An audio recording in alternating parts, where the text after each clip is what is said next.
formule et graphique pour un road trip. Des amis habitent à Strasbourg, donc leur point de départ est Strasbourg, l'avoir en tête directement, et préparent leurs vacances. Cette année, ils ont décidé de partir découvrir une grande ville française pendant une semaine. Pour s'y rendre, ils louent une voiture. Une fois arrivés sur place, ils feront ensuite tout leur trajet à pied. Donc la voiture, ça sera uniquement pour arriver jusqu'à justement la ville en question. Uniquement.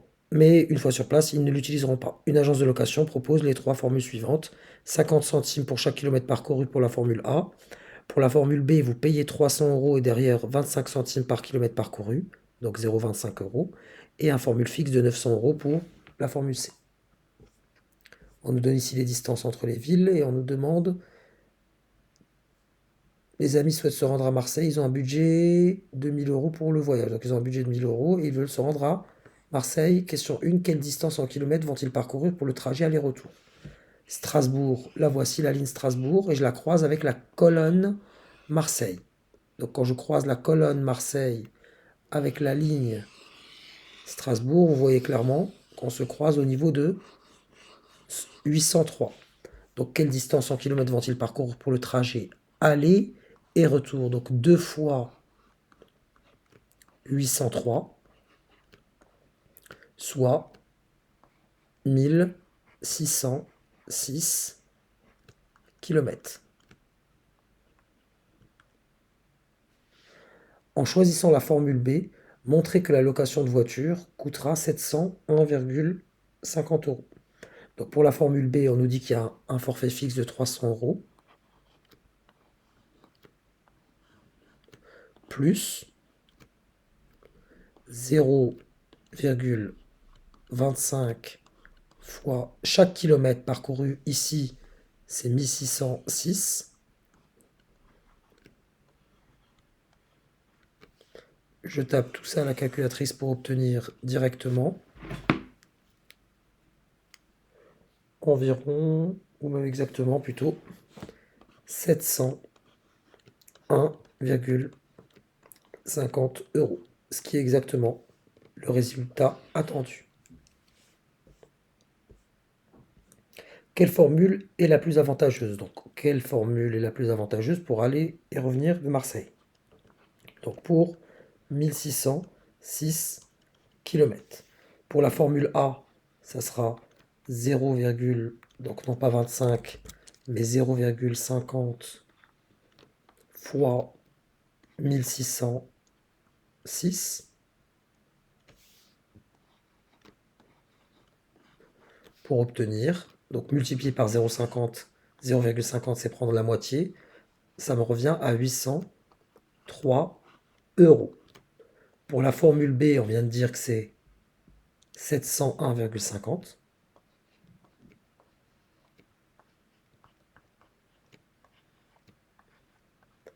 Et enfin, pour la formule C, c'est 900 €. Parce que ça ne dépend pas du nombre de kilomètres parcourus. Et donc, quelle est la formule la plus avantageuse pour aller et revenir de Marseille? Pour 1606 km, c'est la formule B.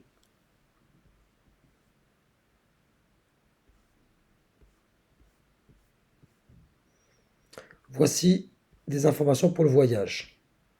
Donc pour l'instant, on a quoi comme information? On sait qu'on doit payer 701,50 €. C'est le coût de la location. Et je sais que la distance à parcourir, parce que là on parle de litres et de consommation, donc la distance, elle est de 1606 km. J'écris les informations dont je pourrais avoir besoin. Donc le prix moyen du gasoil, c'est 1,87 litres. Question, combien de litres vais-je consommer? J'ai une voiture telle que tous les 100 km, je consomme 5,6 litres. Mais moi, je vais parcourir 1606 km. Donc pour la consommation,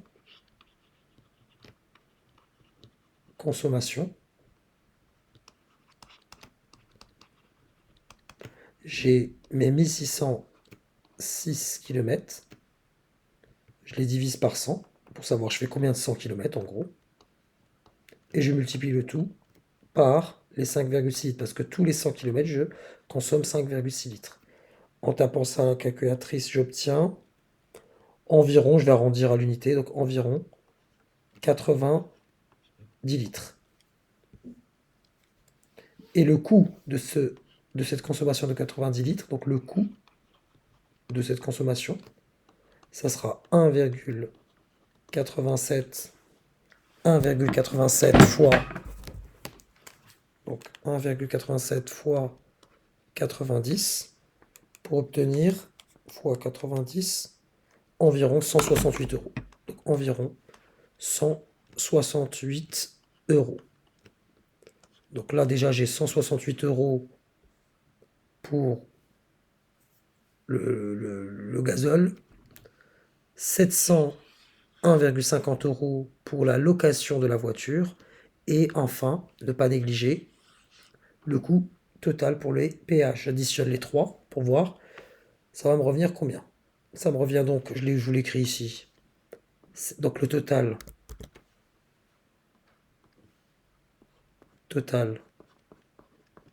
sachant que j'ai un budget, rappelez-vous, de 1000 euros. Je vous le redonne, l'information elle était là. Elle était donnée dès le début de la partie A. Les amis souhaitent se rendre à Marseille, ok, d'accord. Et ils ont un budget de 1000 euros. Dès le départ, on vous donnait cette information. Et donc là, j'ai au total, ça va me coûter mes 701,50 euros pour la location de la voiture. Le prix du gazole, 168, plus 115,80 pour le coût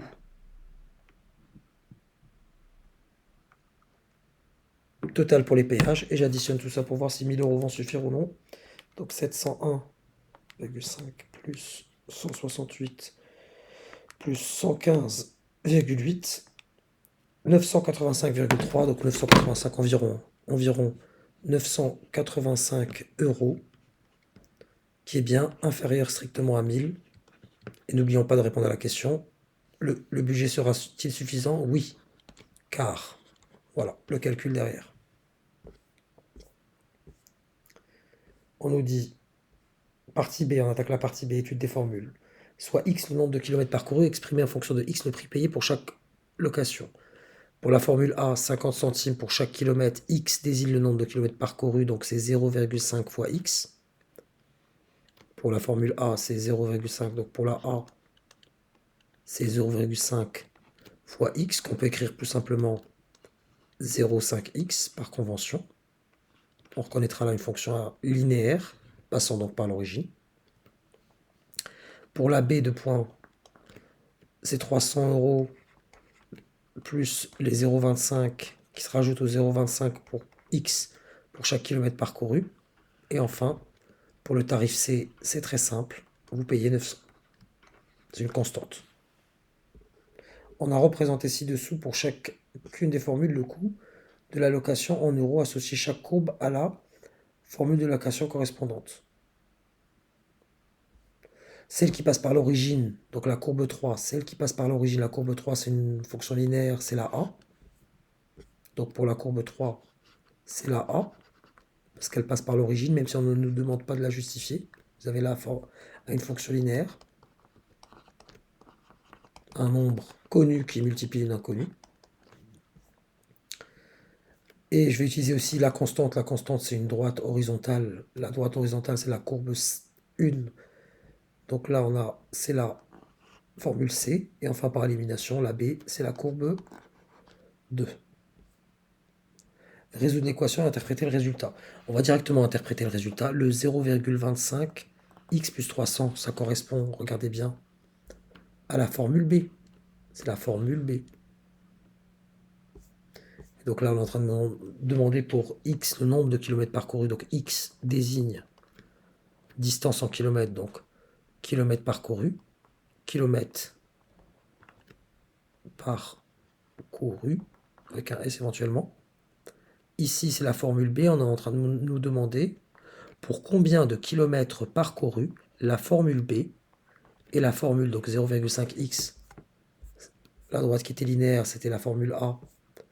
Pour combien de kilomètres parcourus, la formule B et la formule A auront le même prix. Donc quand on va trouver X, X, ça va être le nombre de kilomètres pour lequel les deux formules ont exactement le même prix. On va résoudre l'équation, on y va. Donc on a déjà désigné X comme étant le nombre de kilomètres parcourus. Donc 0,25x plus 300 égale à 0,5x, soit 0,25x moins 0,5x égale, donc le 300, passez-moi là, on est quand même au 28e sujet, directement le 300, je le mets ici, passez-moi cette expression, mais j'essaie d'avancer. 0,25x moins 0,5x, c'est moins 0,25x qui est égal à moins 300. Et donc x est égal le moins 0,25 qui multiplie ici de l'autre côté. Et encore une fois, passez-moi l'expression. S'il multiplie d'un côté, de l'autre, il divise. Donc, je tape à la calculatrice pour obtenir le résultat. 1200. Et en termes d'interprétation, pour 1200 km parcourus, la formule B et la formule A donnent le même prix. Si la distance parcourue est de 2500 km, quelle formule doit-on choisir pour payer le moins cher? Déjà, on va s'intéresser à notre repère. Donc là, 200 km, 400, 600, 800, 1000, 1200, 1400, 1600, 1800, 2000, 2200, 2400 et 2600. Et donc 2500, c'est entre 2400 et 2600. Je monte pour voir quel est le prix le plus bas. On voit que c'est cette courbe, c'est là où j'ai le point le plus bas. La première courbe rencontrée, donc c'est la courbe 1 qui est renvoyée au tarif C. Donc si la distance parcourue est de 800 km, quelle formule doit-on choisir? La formule c'est ne payer que 900 euros. Parce que vous voyez que pour le rouge, c'est un peu plus que 900. Donnez une distance parcourue pour laquelle la formule A est la plus intéressante. La formule A, je vous rappelle que c'était la courbe 3. Et bien par exemple pour 800, regardez, vous voyez bien que votre prix, il se situe environ à 400 euros par exemple. Alors que pour les autres, ici, la formule B, ça sera entre 400 et 600. Donc ça sera du 500 euros. Et pas la formule C, pardon, la formule B. Pour la formule B, vous aurez 500 euros. Et pour 800 km, la formule C, ça sera toujours 900. Voilà, on a donné un exemple. Donner une distance parcourue, par exemple, 800 km. Déterminer graphiquement quelle formule de location est la moins chère en fonction de la distance parcourue pour une distance inférieure à 2600 km. Donc pour 2600 km, on va essayer d'être méthodique. Et regardez, voilà, c'est un peu dans la vie de tous les jours qu'on a à faire un genre d'exercice. Entre 0 km jusqu'à ce point-là. Quel est, donc ce point-là, on va regarder, donc là, 400, 600, 800, on complète notre repère, 1000 et 1200. Donc entre 0 et 1200 km, quelle est la courbe là la plus... Enfin, est-ce qu'il y a une courbe qui est en dessous de toutes les autres? Oui. C'est laquelle? C'est la courbe 3. Donc qui renvoie, je vous le rappelle, au tarif A.